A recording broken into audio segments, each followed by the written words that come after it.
घने जंगलों और पवित्र नदियों से घिरी धरती पर एक रहस्यमयी देवता की पूजा होती थी, भगवान नीलमाधव।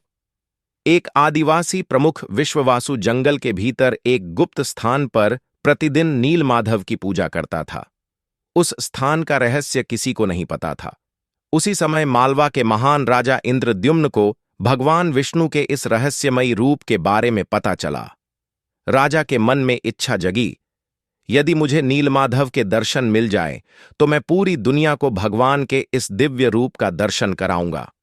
राजा इंद्रद्युम्न ने अपने विद्वान ब्राह्मण विद्यापति को नीलमाधव की खोज में भेजा। विद्यापति कई जंगलों और गांवों से गुजरते हुए आखिरकार विश्ववासु के गांव पहुंचे।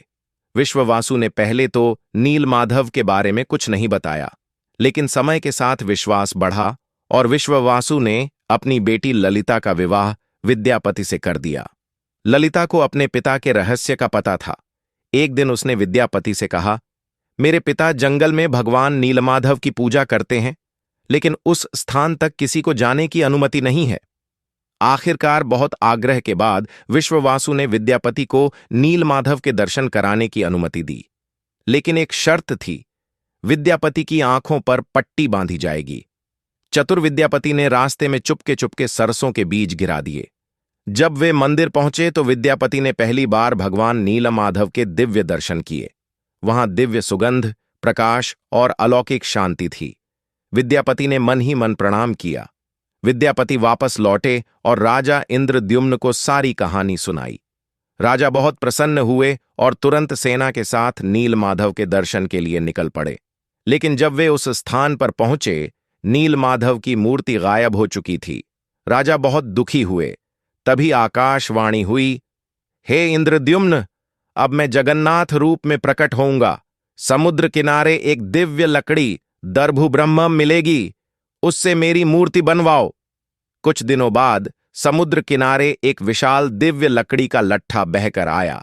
राजा और उनके सेवकों ने उसे उठाने की बहुत कोशिश की, लेकिन वह हिल भी नहीं रहा था। तभी विश्ववासु और विद्यापति दोनों ने मिलकर भगवान का नाम लिया और आश्चर्य, लकड़ी आसानी से उठ गई।